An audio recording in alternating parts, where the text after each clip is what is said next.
Hey folks, another NixOS video here. This one's number 60, and we're going to talk about restricting the commands that a service user, a Unix service user, can execute using rbash. Don't laugh yet. Don't laugh yet. You probably want to watch this video. The concepts that I'm going to explain are a little tricky. That being said, there will be a link to the talkie script in the left-hand side pane window there, the thing titled NixOS 60 that you can click on, and you can just read it. It's okay by me if you don't want to watch the video. So yesterday I made a video about ZFS backups over SSH using Syncoid. And at the end of it, I sort of complained that it was very difficult to ensure that like a Unix service account. So I have this, this backup account on a machine that I want to pull backups from. And it's pretty tricky to make sure that that service user is permitted to only run a certain set of commands. In my case, the backup user only needs to run like 6 commands. Syncoid, which is the thing that runs on the other side that pulls the backup, uses SSH, and it sends commands over SSH, but it only needs to run 6 of them. It doesn't need to run every command under the sun. So it seems to make sense to lock it down to only those 6 commands. So in the last video, I presented a sort of half-hearted half solution in the form of a forced SSH command that did some sanity checking of the commands that service user receives. And I will show you how that goes now. In that service user's, this is some Nix config that defines that service user. In that service user's authorized key, I put this little bit of mess at the beginning here. I say, when this user is logged into via SSH, run this command. Don't run whatever command he tried to send to us. Run this command, and always run this command. And that command in my case was a little Python script that tried to ensure that he only ran this set of commands, exit echo commands equals EFS. We get the command he tried to run, we compare it against one of these things. We say, basically, if it starts with that, run it. This is totally trivially circumventable because somebody could send, ZFS list, semicolon, rmrf / or whatever. It was totally inadequate. I knew I wasn't going to get away with that. Well, I could have. I mean, it's fine. This is sort of a belt and suspenders thing. The first line of defense is that this backup user has a pass-phraseless SSH key pair. And the first line of defense is that no one gets a hold of the private side of the key pair. And this hardening effort is to say, okay, if they do, no one can log in via passwords. The passwords are shut off. So he has to log in via SSH on this machine. But if they do get a hold of this, the private side of it, then what can he do? Given that was trivially circumventable, I hacked on a slightly less trivially circumventable mechanism to do the same. It uses restricted bash, which is a bit of a joke, but in this case, I think it definitely works better than what I came up with before, and I think it I might just get away with being able to use it, or at least feel good, feel not foolish for using it. Restricted bash is just bash executed with the -r flag. And when you execute bash with a -r flag, it goes in this restricted mode. And the things that it restricts are, you can't run commands with slashes in them. Won't let you do that. It won't let you use exec. It won't let you change the path.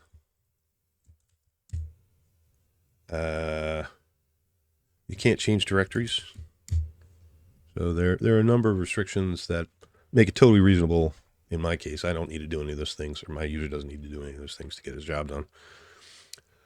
The other thing about it is that what the user can do is run executables that are on his path. So, wow, that's a lot of path. So he's got a bunch of stuff on his path right now. So I can run basically anything. But if you restrict his path, he can only run a certain set of commands, which is the point of this thing. So I wanted to lock things down such that the only commands that service user could run were this set. Looks a little different than the set I had before, but I think I boiled it down to this: LZOP, mbuffer, PV, ZVS, ZFS, zpool, and zstandard. The reason I'm sort of making fun of rbash, or myself for using rbash anyway, is that there's this cottage industry of YouTube videos demonstrating. I suggest clicking on that one. It's pretty funny how clever folks break out rbash. It is not very secure. In particular, if any of the commands that are on the path, like if I do something like that, and then I can go into shell here like that, there's probably some way for me to specify that I do not want to be in rbash. Yeah, as a matter of fact, I'm not in rbash anymore. So, right. So, it is trivially circumventable as well. So you have to really pay attention to the things that the user is allowed to execute.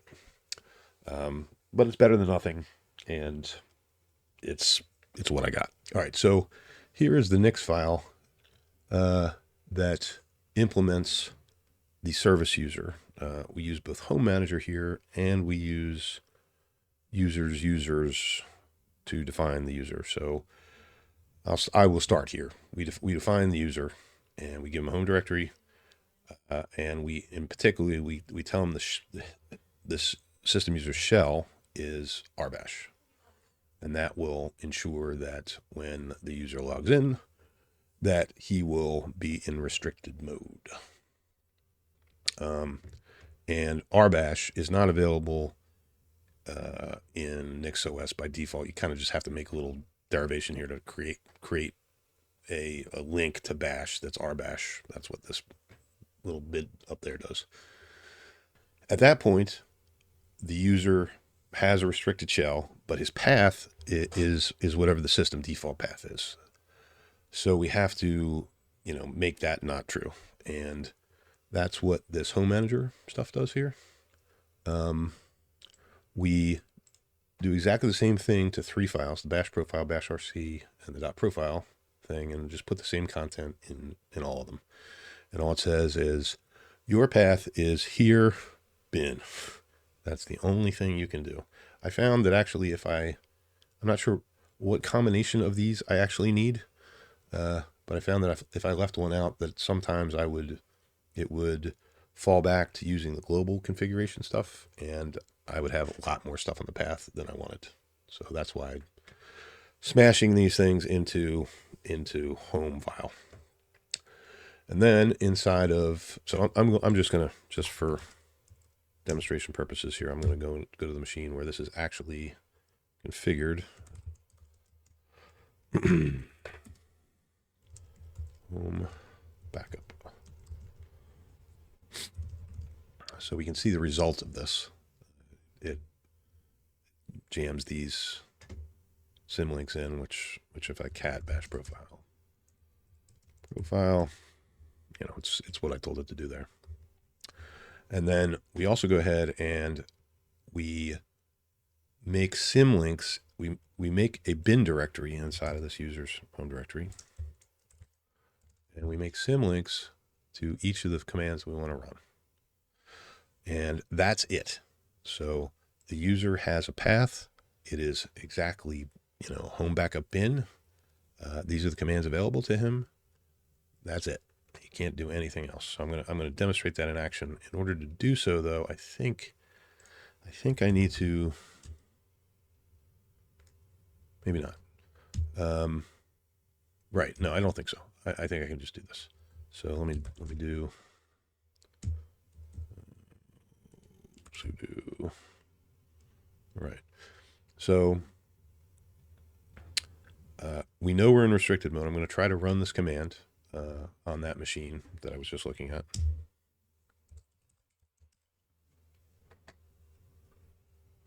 Do. Yep.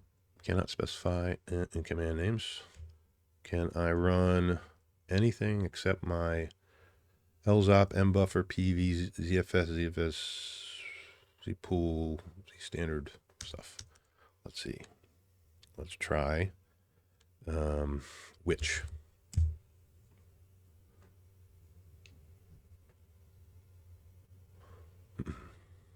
Nope. Can't run which. But can I run ZFS?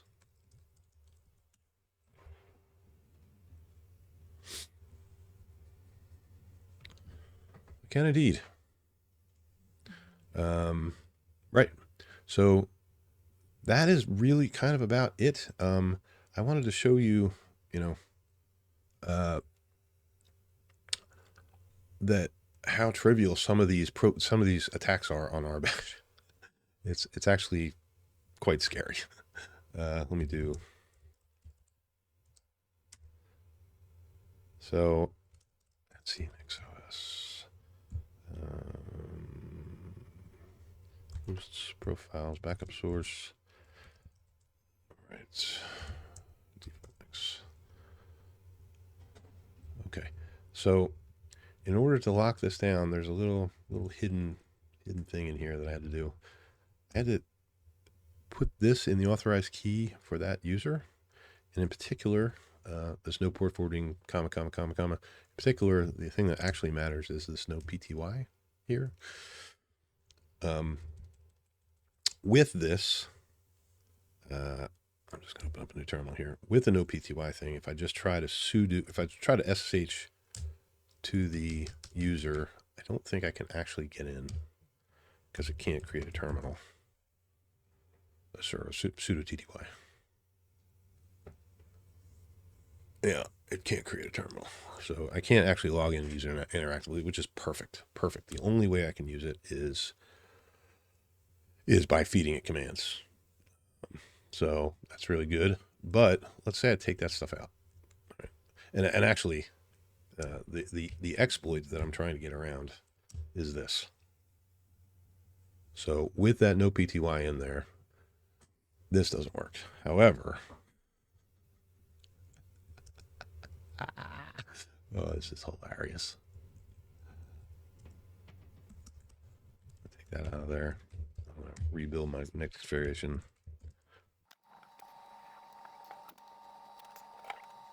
Now that I remove the no PTY thing, I think I should be able to log in interactively to the thing.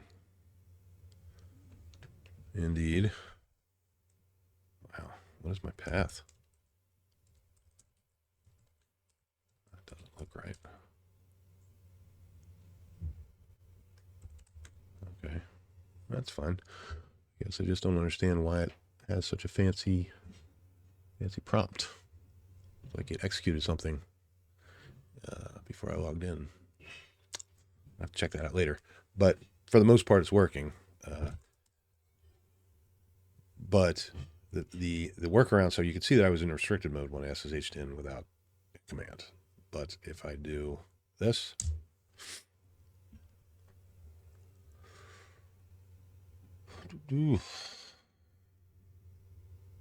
bash command not pound command. Oh, that's right. You can't execute bash because it's not on the path. But if it had been on the path, then I wonder if I can do this. No, I can't. No, that's actually excellent. Yeah, this circumvention is